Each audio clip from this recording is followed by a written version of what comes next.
पंडित जी उम्र के उस पड़ाव पर पहुंच गए हैं जहां से पीछे मुड़कर देखने पर यादों और अनुभवों के ऊंचे ऊंचे टीले नजर आते हैं। गुजरे हुए अनगिनत वसंत और पतझड़ नजर आते हैं। अपनी गलतियां समझ आती हैं तो बहुत सारे पलों की मीठी यादें गुदगुदाती भी हैं। अब पंडित जी सोचते हैं कि अगर वक्त रहते जिंदगी की समझ और जीने का सलीका आ गया होता तो शायद और बेहतर तरीके से जी लेते। लेकिन जो बीत गया उसका क्या कर सकते हैं। अब तो जो और जितना बचा है उसी को संभाल के सही से रख लें तो सुकून से आंखें बंद कर पाएंगे। इधर उनके ब्लॉग के जरिए कई तरह के लोग उनसे जुड़ रहे हैं। कई दूसरे ब्लॉगर्स भी संपर्क में आने लगे हैं जो बिल्कुल अलग विषयों पर लिखते हैं। पंडित जी को नए नए लोगों से ये जुड़ाव और उनके जरिए मिलने वाली जानकारियां काफी भा रही हैं। उनके मित्र ब्लॉगर्स ने एक योजना बनाई कि क्यों ना सभी लोग वास्तविक दुनिया में भी मिलें, एक दूसरे से परिचित हों, क्योंकि अभी तक वे सिर्फ एक दूसरे को इंटरनेट से ही जानते थे। लगभग सभी को यह विचार बहुत पसंद आया।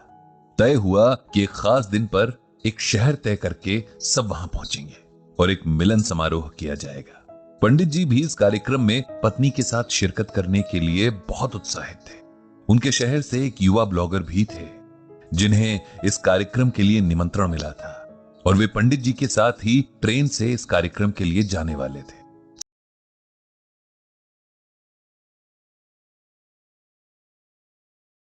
अब वापस पंडित जी की तरफ आते हैं। जब पंडित जी इस महाशय से रेलवे स्टेशन पर मिले तो उन्होंने बड़ी गर्मजोशी से पंडित जी का अभिवादन किया।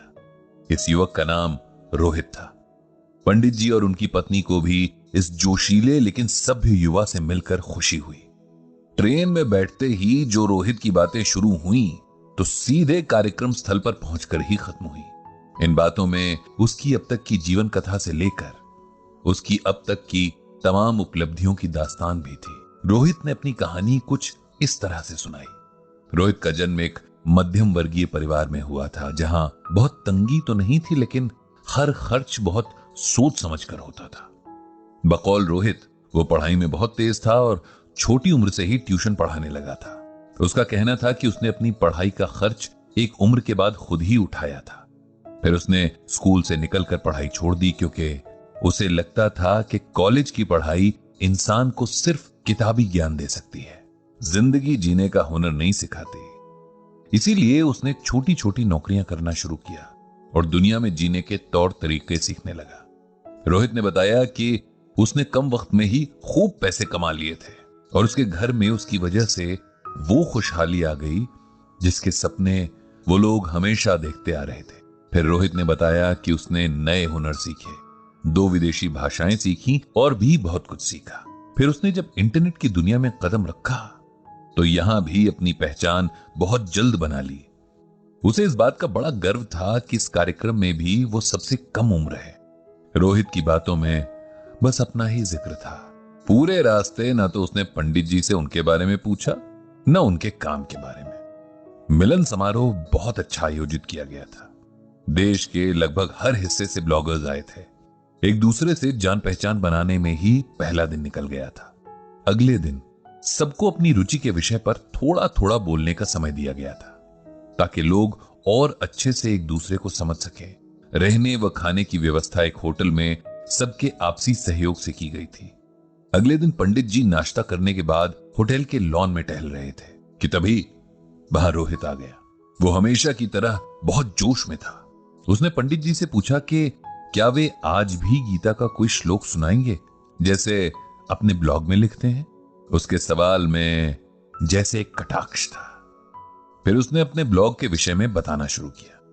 यूं तो उसके हिसाब से उसकी बेशुमार रुचियां थीं, लेकिन आजकल वो विलुप्त होते पक्षियों की जानकारी अपने ब्लॉग के माध्यम से लोगों तक पहुंचा रहा था। उसके ख्याल में इस दौर में अब लोगों को आध्यात्मिकता की जगह व्यवहारिक ज्ञान की जरूरत थी। पंडित जी ये सब सुनकर बस मुस्कुराते रहे क्योंकि उन्हें एक बात समझ में आ गई थी कि रोहित को अपनी नासमझी की वजह से अहंकार हो गया है। अपनी उपलब्धियों पर खुश होना सबका अधिकार है, लेकिन अपने आगे बाकी लोगों को तुच्छ समझना या उन्हें कमतर होने का एहसास करवाना अहंकार कहलाता है, जो कि मनुष्य जाति के सबसे बुरे गुणों में से एक है।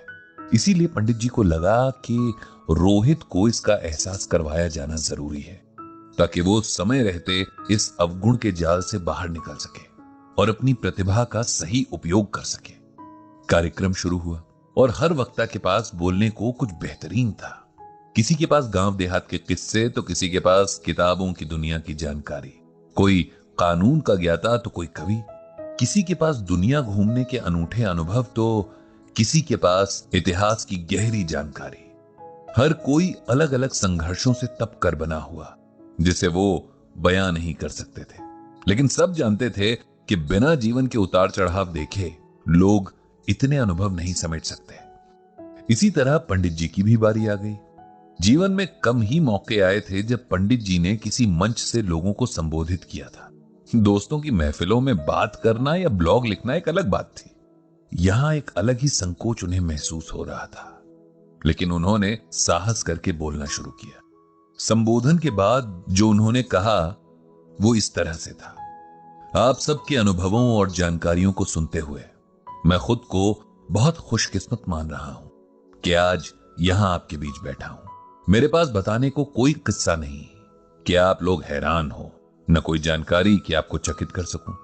मैंने अभी तक एक बहुत साधारण सी जिंदगी जी है, जिसमें दाल रोटी की फिक्र और जिंदा रहने की जद्दोजहद है। रुचि के नाम पर बस एक ही है कि पढ़ने का शौक रहा, जो उम्र के साथ धार्मिक किताबों की तरफ ज्यादा हो गया। जो थोड़ा बहुत सुना, पढ़ा और समझा वो सबके साथ बांट लिया। ये तो आप जैसे लोगों का बड़प्पन है कि मेरे अधकचरे ज्ञान को भी सम्मान दिया और अपने बीच उठने और बोलने का मौका दिया। इसके लिए मैं आप सभी का शुक्रगुजार हूं। अब क्योंकि सभा का नियम है कि अपनी रुचि के विषय से कुछ सुनाना जरूरी है, तो मैं श्रीमद् भगवद गीता का यह श्लोक आप सबको सुनाना चाहता हूं।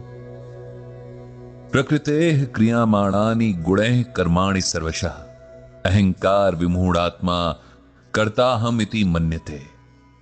इस श्लोक का अर्थ यह है कि संसार की सभी गतिविधियों को प्रकृति के गुणों द्वारा किया जाता है, लेकिन अज्ञान में आत्मा शरीर के साथ झूठी पहचान से बहकती है, खुद को कर्ता मानने लगती है। यहां भगवान श्री कृष्ण अर्जुन को समझा रहे हैं कि संसार के सभी कर्म प्रकृति द्वारा पहले से तय हैं। कौन क्या करेगा, कैसे करेगा, ये प्रारब्ध में बहुत पहले लिखा जा चुका है। ऐसे में जब आत्मा को लगता है कि ये सब उसके द्वारा हो रहा है, तब वो अहंकार से ग्रस्त हो जाती है, जबकि ये अज्ञानता की निशानी है। हम जीवन में क्या करते हैं, क्या नहीं, इसके प्रति सजग होने और अहंकारी होने में बहुत फर्क है। अपने कर्म के प्रति सजग होना हमें सफलता और शांति देता है, लेकिन उसके प्रति अभिमान या अहंकारी होना हमें दुख देता है, अपमानित भी करवाता है। यह जीवन का ऐसा सच है जो यदि हम समय रहते समझ लें तो कई दुखों से बच सकते हैं। प्रकृति से हम इसके अनेक उदाहरण सीख सकते हैं। जितना ज्यादा फलों से भरा पेड़ होगा, उसकी टहनियां उतनी ही झुकी होंगी। विनम्रता सबसे बड़ा गुण है, यह हमें सही मायनों में इंसान बनाती है। पंडित जी द्वारा इस श्लोक की सुंदर व्याख्या सुनकर सबका मन प्रसन्न हो गया। शायद रोहित को भी उसके अहंकार का एहसास हो गया। यह हो सकता है ना भी हुआ हो, लेकिन जिसने भी इस श्लोक को एकाग्रता से सुना, इसका अर्थ और संदेश समझ गया था। इस तरह बहुत सारे अनुभवों और ज्ञान के साथ ये मिलन समारोह समाप्त हुआ। वापसी में रोहित एक बार फिर पंडित जी के साथ ही था, लेकिन इस बार वो उनसे गीता ज्ञान समझाने का आग्रह कर रहा था। पंडित जी ने मन ही मन भगवान श्री कृष्ण और भागवत गीता को प्रणाम किया और सबकी बुद्धि प्रकाशित करने की प्रार्थना भी की।